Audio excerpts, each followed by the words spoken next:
Derek, can you bring our next guest in? Like, right now, hold on. First of all, let me give. So the thing now in the world is everybody talking about stock market and stuff like that, right? We had Dwayne Taylor on there last week educating us about the stock market. Yeah, he was dope. He was dope. That's my boy. This week, it's another thing out there, regular currency, but now we also have something called cryptocurrency. Yeah. Cryptocurrency is the new wave. You see, like Elon Musk investing in cryptocurrency. I think Jay-Z's about to do something in Africa with cryptocurrency. Akon built the Akon city with cryptocurrency. And this is the new Apple cryptocurrency.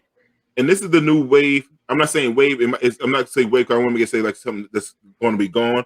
But this is the new move where people can start changing their lifestyle, changing their whole like economic situation. So, Derek, with further ado, can you bring in our next guest? Yeah. This next guest is really dope, man. I know him personally.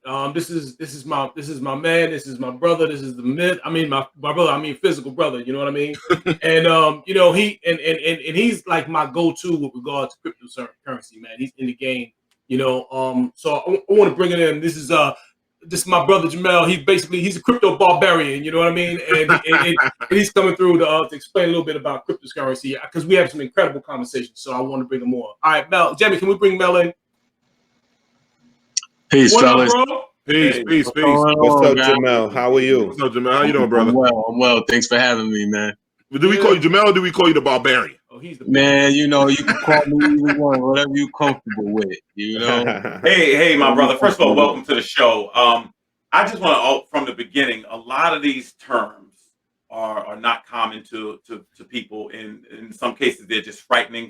Could you just kind of compartmentalize the difference between, the Bitcoin and cryptocurrency and all these different things, if you can kind of just simplify it for people that don't understand?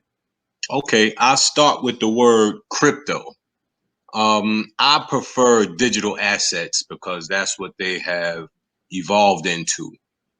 And if you think of them as a digital asset and not as something that sounds dangerous or nefarious, like a cryptocurrency, then you get a little closer to mainstream adoption and still have the conversation about security. How to secure your digital assets and to know that it's not something that's illegal. When you hear crypto and even Bitcoin, you think of the Silk Highway back in the days of people doing all sorts of illegal things with.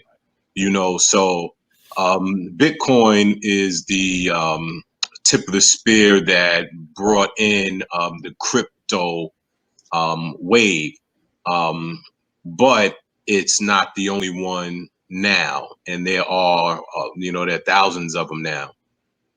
Yeah. Yo, bro, man, let me talk to you for a second. You and I have some incredible conversations, man, and I really want people to understand who you are a little bit, and how you got into cryptocurrency a little bit, man. Explain how you got into it, and because I know you've made a lot of money. We ain't gonna talk about how much money you made because the IRS is watching. You know what I mean? But yeah, no, listen, taxes, man. I'm not dodging. My background, I'm retired military. I'm also a real estate agent, so I'm not ducking no taxes. I'm upfront and honest with what I do. I guess what got me into it, honestly, was I was trying to do something different with what I was doing with my life. We all have who we are as professionals. Then we have who we are, as men, or as the type of person that your friends know you to be. You guys know who you are. Then as a professional, okay, this is what it is. But your friends go, look at this guy over here trying to, they could rib you. So when I'm facing myself, sometimes I'm try to do different things. So professional me is facing the real me, I guess. And I had to admit that I was spending too much money on sneakers and marijuana.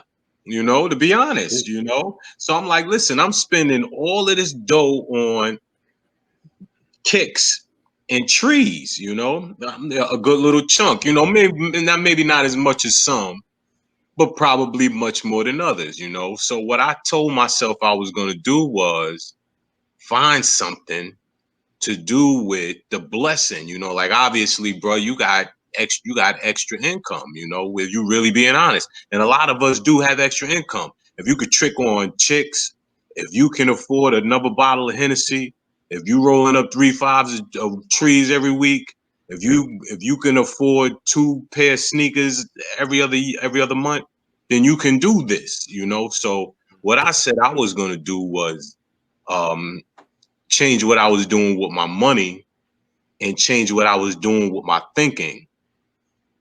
And that allowed me to go from, you know, there's different paradigms. There's a working paradigm. Then you can go up a level to becoming a business owner. Then there's another level from there, which is an investor, you know. So I'm like, damn, well, okay, let's go there, you know. And so that's what I did. And I used what at the time was spare change, you know, not, dude, it was light, you know, while I was doing it. But what it did was 2 things. Obviously, I ain't smoking so much damn trees. I'm doing a lot of research and you know, I got more time of clarity to do homework and stuff like that, you know. So I started to, you know, really get into doing the homework portion of it. And one thing led to another, and 6 little wins add up, you know. And then once you know, you start to win a little, you can wrap your brain around winning a lot, you know. And then, you know, you go from investing a little to, you know, knowing what you're doing in order to invest a lot. It's not gambling anymore, you know. Yeah, bro. I wish I would have looked. I wish I personally, and I'm gonna admit this. I wish I would have listened to you a little bit better. You know, back maybe about a year ago. You know, and I'll be sitting a little bit better, a little bit different. You know, because I ain't made no damn money in this crypto thing, man. And you done dropped some jewels on me. You know what I'm saying? You know what I mean? Yeah, because you know I'm pretty. You know, but I do have a little crypto in there. You know what I mean? I do okay, and I watch it a little bit. But for people who are just getting into crypto or who just have an interest in it, what's a good first step that they can take? You know, well, first step, like where can they get it or whatever, you know, is be careful. First thing you want to do is you want to be careful. You want to do your own homework. You want to take care of yourself. You know, remember, I'm not a professional. Anything I say is just for entertainment purposes and entertainment purposes only. But you know, once you are interested, you want to ask yourself, how much time do you have to dedicate to it, because there's no regulations yet. So that means nobody's holding your hand, nobody's looking out for you. So if you're not spending enough time doing due diligence, then you want to, number one, find the right platform for you. A lot of people start with Coinbase as a platform because it's easy to use.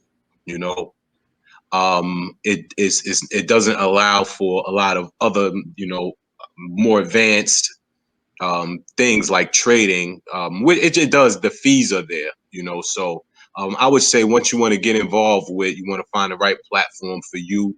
You want to try and carve out what it is that you're trying to get accomplished. You know that this is not a get rich quick scheme. You know, it's investment. You want to change your mentality, work on your mentality first, and know that this is it operates in cycles. You know, understand at what point of the cycle we're in or you're in when you're trying to jump in. It's like double dutch. If you don't jump in right, you ain't gonna stay in between the ropes. You know, you got to jump in at the right moment, and you got to ride the wave, just like double dutch. You got to ride the wave. You know, them ropes is moving, so it's the same thing.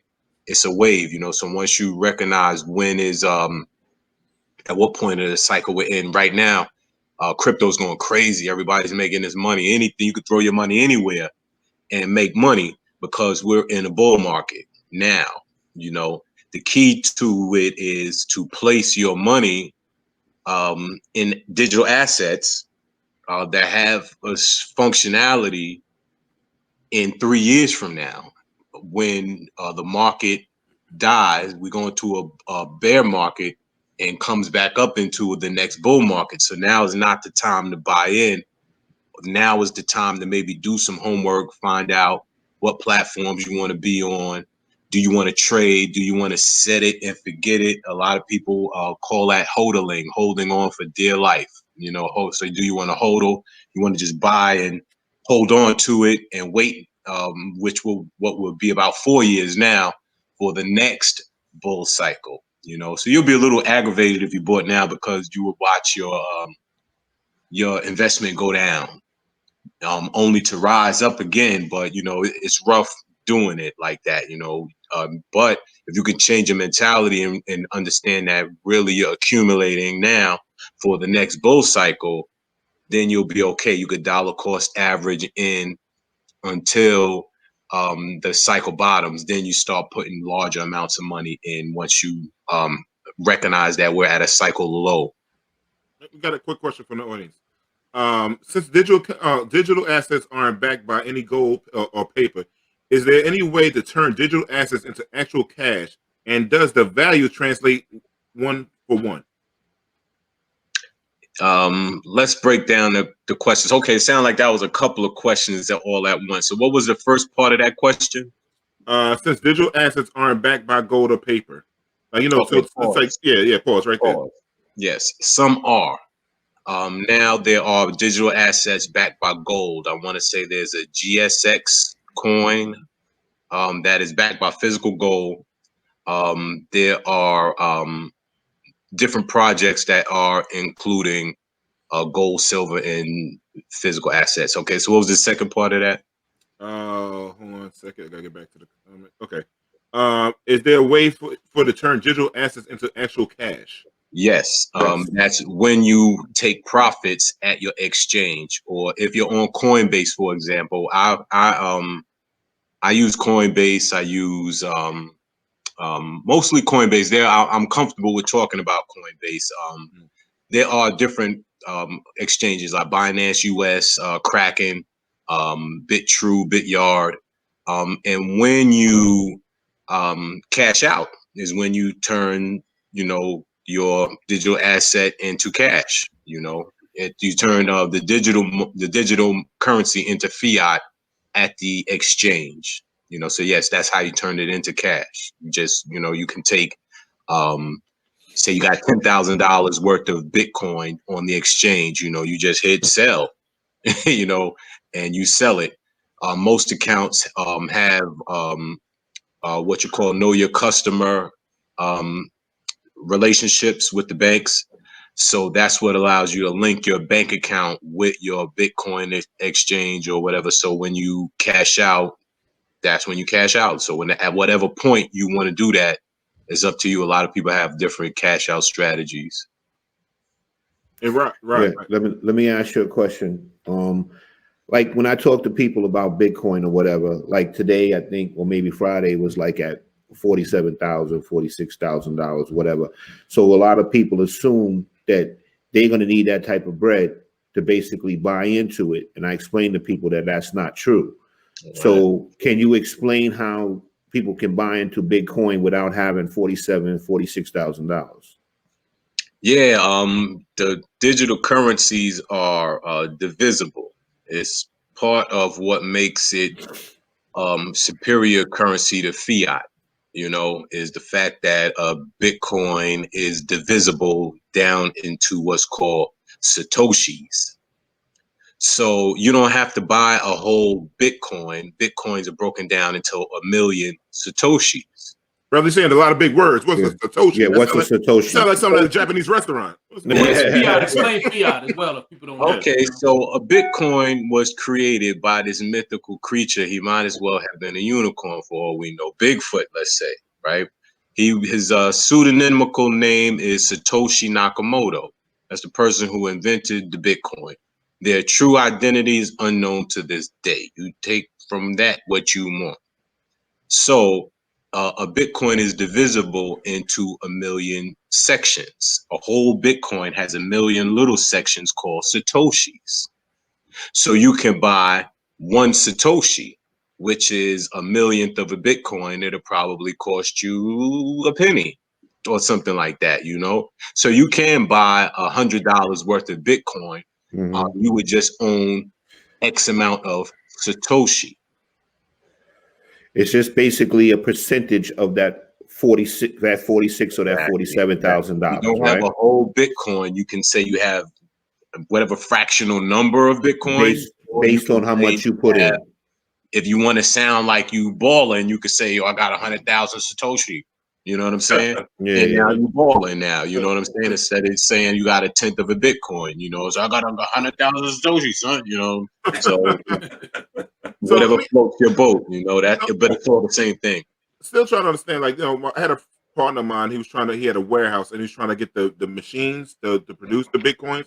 Do you have any information on can you explain that? Because I was still trying to understand what he's saying. He's buying these machines and he's housing these machines to generate Bitcoin. Yeah, well, that's what the Bitcoin algorithm uses electricity, or what they call proof of work. The work is done by electricity. And once the work is put in, a Bitcoin is mined. And is mined when all these computers spend all of this electricity to solve a math problem. And that's what the miners do. They provide computative power to solve the math problem. And they compete to try to solve the math problem. And if they solve the math problem, they win the hash. I believe that's what they call it. They win the hash and earn Bitcoin. Bitcoin hash is cut in half every 4 years or so, which makes it deflationary. So that means that all the miners could get together, but no matter what they do, they can't mine as much Bitcoin as they did 4 years ago, no matter what. So it's deflationary. So at one point, at some point there won't be any more Bitcoin able to be mined. But by then, it'll be whatever year that is. So yeah, that's what it is. Bitcoin mining is the process of individuals like me or you in the beginning. Now, mining is done on a industrial level and becoming more and more centralized in China because electricity is cheap there, as well as Texas. This electricity is cheaper there also. And I hear Florida, Miami, the mayor of Miami came out and had a big statement about how he plans on making Miami very crypto friendly. So maybe they'll allow some sort of power subsidies to Bitcoin miners. But the power consumption of Bitcoin is what gives it its value. It's a proof of work system. And the work being done is being done by computers and Bitcoin miners, and they're exchanging electricity for value. There are better systems now that can do what Bitcoin set out to do, which was to be a payment system. But it's not working out that with Bitcoin. It's kind of working out more as a store of value, like gold or silver. So somebody asked the question. I've seen Bitcoin ATMs. How is that used? Bitcoin ATM.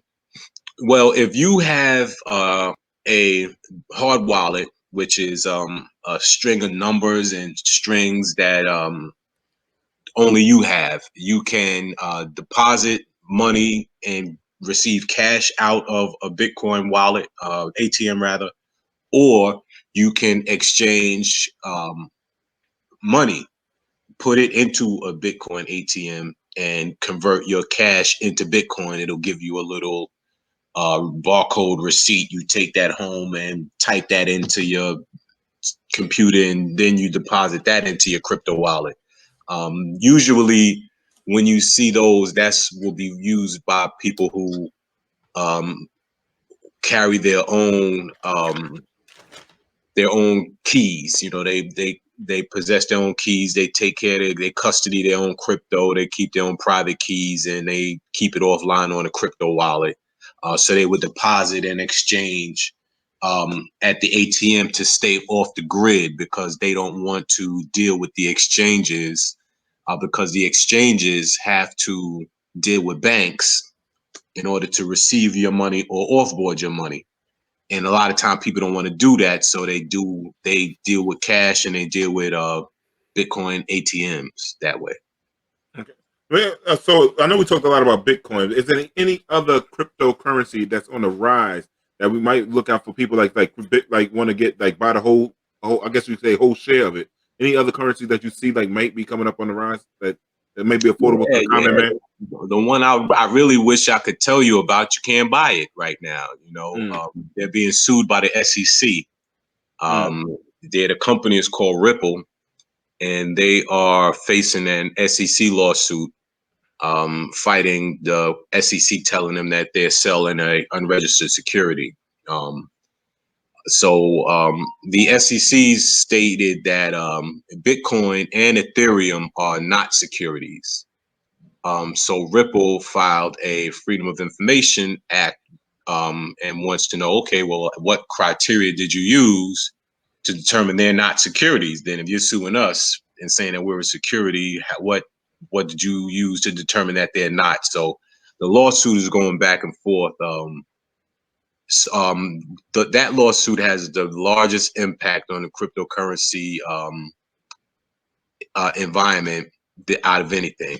And depending on which way it goes, a lot of money will be wasted. Me personally, I have some money tied up in that one. So that's the one that I would say is a coin called XRP. You could if you really wanted to, you could get XRP. Other than that, I would probably say go with Ethereum. It's the number 2 coin by market cap. Is considered an altcoin. Also, everything that's not Bitcoin is considered an alt or an alternative coin. So between those two, then number 3, I would probably now go with a Cardano or a Polkadot. For different reasons. Those are going to be competitors to Ethereum, which are proof of stake coins. Now, remember we said Bitcoin was a proof of work coin, and it had to do work in order to create another Bitcoin. So proof of stake coins means that someone else has to put up their Ethereum in order for another one to be made. Which means that you have stake in the game, and you gain the equivalent to interest for doing so.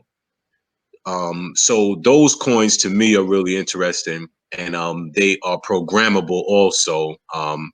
They get into what's called DeFi coins, or decentralized finance coins, and those are the newest wave. Bitcoin as proof of work is proved to be very expensive. The electricity that I'm telling you it burns it's a lot of electricity. Now, I want to say Bitcoin burns the amount of electricity that the country of Argentina would burn in 1 year. So now that they are moving to this global warming and more sustainable ways of doing things, I don't know about Bitcoin's days. Although I own a lot of Bitcoin, Satoshis. Let me say that for you think I'm balling, So yeah. You don't want nobody robbing. You don't want the gunman. Hey man, you don't want family calling up. I got Shit, man. You know what I'm saying? Yes, I got some Satoshis, so don't get me wrong, Yeah. Ethereum, I think Ethereum's at. Go ahead. I'm sorry. Go ahead, man. Yeah, but there are definitely better technologies. So if you were going to invest now, I would say invest in Ethereum, and get out of Ethereum by the end of the year and get into Cardano, because it does what Ethereum does, but it's a different thing. It's not proof of stake. It's a whole nother technology, which is even burns even less electricity. And that's the name of the game, is they're trying to get these technologies to be as efficient as possible. and be as programmable as possible so that the IRS don't have to figure out what you spending your money on. You know, you don't have to file for taxes. Your money already knows what to do when you spend it. You know, it goes right where it's every portion goes where it's supposed to go without you having to file for nothing. Big Brother's watching. That's the end game of all this. You know, but so, you know, at the end of the day, you know, it depends on what you're getting into the game for, you know, what you're looking for. If down the road, if you want to set it and forget it, Bitcoin is your best bet. You know, if you have wealth that you want to protect, you know, turn your fiat into Bitcoin is smart. You know, if you broke and you trying to get bread, altcoins are the way to go. You know, you can buy $1,000 altcoin and that bad boy will 10x on you. Now you got $100,000 in a month, you know, in 2 weeks, you know. So the sky's the limit on that, you know, and the type of personality that you need to be successful is almost like the type of person that believes in conspiracy theories, you know, and you believe that there are coincidences and sometimes things can't come together perfectly, you know, to launch a project or a company, you know, to outer space. And if you're good at connecting the dots and you're good at researching, then this could be the game for you because it's a lot of opportunity to connect dots that ain't there, you know. But if you can connect the dots, then that could give you a good lead on a great crypto that could 10x or 15x your money, you know. So like my thing is like once the churches know how to get this Bitcoin, I think the Reverend will have a bigger Bentley. Yeah, you know, they accepted Bitcoin right now. You already know. They accepted it right now. Now, anybody have any questions? No, the only thing I was going to say is I think on Friday, I think Ethereum was at like maybe $1,700, $1,800 a share, around that. So that's a lot less than Bitcoin. Yeah, it's a lot less than Bitcoin. It has a smaller market cap, so it takes a lot less money going into Ethereum to raise the price. So that's why I say if you want to get money, invest in Ethereum, because if all of us decide to invest in that, it takes a lot less of us to move the price. That's kind of like the Wall Street bets kind of flow. That's basically what they did.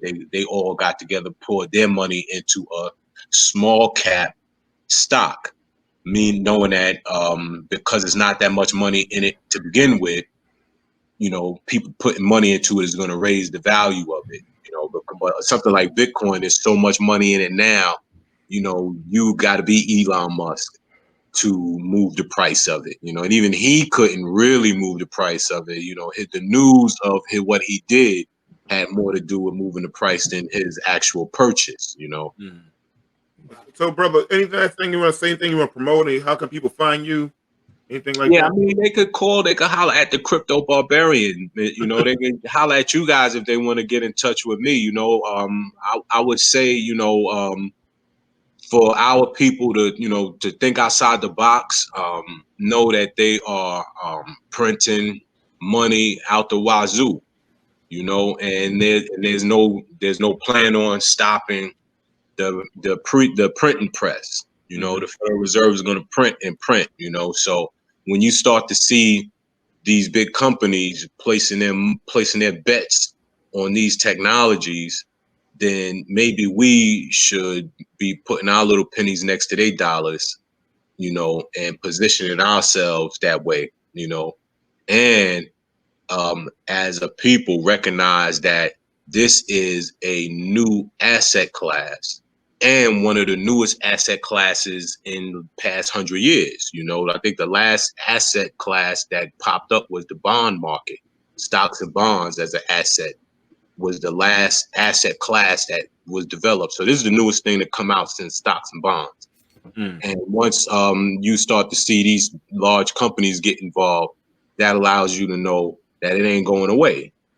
And since it ain't going away, it's an opportunity for us to position ourselves in a way where we have some say-so over what's going on in this game moving forward, you know. So you can reach out to your local legislator and find out what's their policy on taxes, because that's the that's the main thing going on in the crypto game now. Like we alluded to early, you got to pay your taxes, but what are they taxing me as? Are they taxing me as do I have a stock? Do I have a security? Are they taxing me as a currency? Is it a capital gain? What is it? Should I hold on to my money until they figure it out? I ain't paying shit till y'all figure out what it is, So, those kind of things, and then trying to make sure that the tax structure is beneficial to our people is another thing. So reach out to, your local legislature, and find out what is their position on crypto and how they're going to make sure that they're not stepping on innovation, and they're making sure that everyone can continue to get into it. Because like I said, the one that I would really recommend you get into, the SEC shut it down for people in the United States. So if that coin goes to $10,000 a coin, how you gonna feel? And you couldn't buy it, but people over here were buying it up, and now it's $10,000 a coin, and people in the United States couldn't get access to it. Although when you could, but like my brother told you, it's one of the coins he had. So like right now, if you wanted to buy back into that coin, now you can't. Do it. The funny thing was, man, I listened to it and they were like, "Oh, you can't trade it no more on Coinbase." So what did I do? I said, "Well, it ain't gonna do me no good if I can't trade it. I would have hit and sold it all, man. I wish I had." Yeah, but that's that conspiracy portion of the program. You got to think, okay, well, they let you buy Dogecoin, they let you buy, or Wall Street Bets let you buy all the game stock you want. They ain't worried about protecting you from that. They ain't worried about that. Eventually, Robinhood shut that down. Saying that they protecting you, but we realize now, looking at the news, the real reason they shut that down, right? So now with these cryptos, it's the same thing. Why did they now all of a sudden they care about the little guy? Nah, they shut you down because if everybody start to buy this one, it's gonna be a problem. You can't buy this one. You can buy all of the rest of the Bitcoin. They ain't worrying about you buying all that. But this one is not meant for you. It's meant for them. And so they shut it down so that you have to be a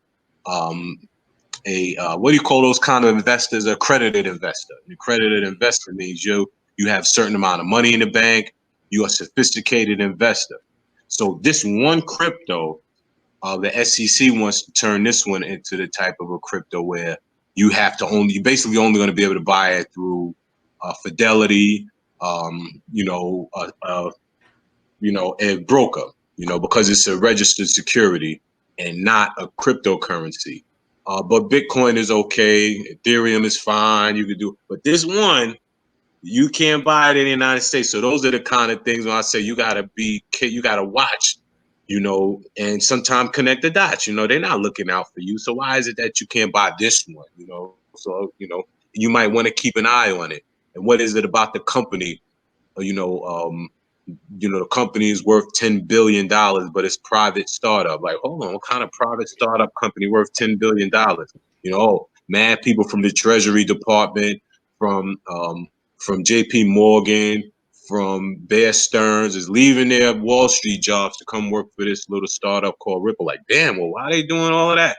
The former OCC director is working for this little startup company. Damn, well, why are they doing all that? The SEC is suing this company, saying that they selling an unregistered. Damn, well, why are they doing all that? So sometimes when you add all of that up, you're like, okay, you might want to keep an eye on what's going on with that. And crypto, the industry in general, is that way. You want to try to keep your eye on the projects and the partnerships that each coin has going on. This way you'll know or have a good idea, what to put your money on. Brother, listen, we want to thank you so much, man, for coming on tonight, man, educating us all. This is like I love it seeing it come from our brothers. Like, you look like one of us, brother. And that's the thing that we got to see more of us in there. Man. What I'm saying? Like, and that's the good thing. And like young people, and it's a good image that you have. That young people, like, you can be yourself, you can be authentic, you can be genuine, and be educated at the same doggone time. And yeah, definitely do that. Yeah, definitely, yo. But make sure you do your research. And I saw a question that someone asked. Really quick. Yeah, so I'm gonna jump on that. Dogecoin was created to be a meme. You know what a meme is? It's just it's a picture. So Dogecoin is a picture of a dog. That's what it is. That's its functionality. It's functionally a picture of a dog. And it was created to be a joke. And the creator would admit that it's a joke. And it's being promoted now because that's what they want you to spend your money on. They would love for you to spend your money on Dogecoin because it's a dog meme with no functionality. They don't want you to spend your money on things with functionality, and these are the things that they're going to build the new financial future on. They're not going to let you buy. They don't want you to buy that. They want, the SEC is suing them, so that's no good for you. Don't do that. That's a SEC lawsuit. That's a bad company. But Dogecoin, yeah, buy that. Elon Musk said, go ahead and cop that. It has no functionality at all. That's what I would say about Dogecoin. That's what's up, man. So, brother, are you on Instagram? No. No, I'm not. Okay. They holler at you before they holler at me, And I got you. We'll vet everyone. We'll vet everyone. Yeah. Listen, brother. Please. Thank you again, brother, for coming on, man. We love you, brother. Keep doing what you're doing, man, and securing the bag for your family, brother. We love that. Bag. Love you, bro, man.